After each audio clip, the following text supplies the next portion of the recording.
Katika sehemu ya kwanza ile ya hitilafu katika Qur'an nilikusomea aya ya 86 ya sura ya 18 ya kwenye Qur'an na hadithi ya Abi Daud ile ya 42 ambayo inasema kwamba jua huzama katika chemchemi ya matope mengi, lakini Muhammad anasema yenye chemchemi ya maji moto.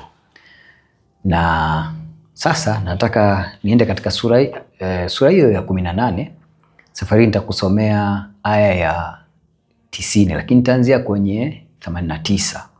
Nitakusomea kutoka kwa Al-Barwani na kwa Farsi, lakini nianze kwanza na Al-Farsi. Anasema hivi, naanzia ile 89. Kisha akaifuata njia hata alipofika matokeo ya jua mashariki huko, aliliona linawatokea watu wasiowawekea pazia ya kuwakinga nalo. Naomba nirudie. Kisha akaifuata njia hata alipofika matokeo ya jua mashariki, aliliona linawatokea watu tusiowawekea pazia ya kuwakinga nalo. Huyu ni Dhulkarnain, alikwenda mbali sana upande wa mashariki.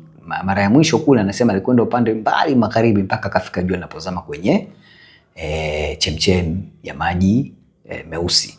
Lakini safari anakwenda mbali sana kule mashariki mpaka kalikuta sehemu ambao jua linawatokea watu ambao wasiowekewa pazia kwa kinga nao na Allah.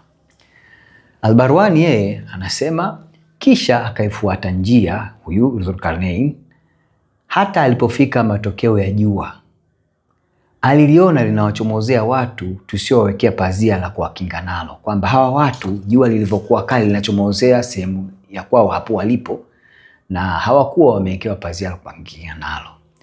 Sasa ndugu zangu Waislamu, mtuambie hiyo sehemu ambayo jua linachomozea ni nchi gani? Tunasubiri jibu. Asante.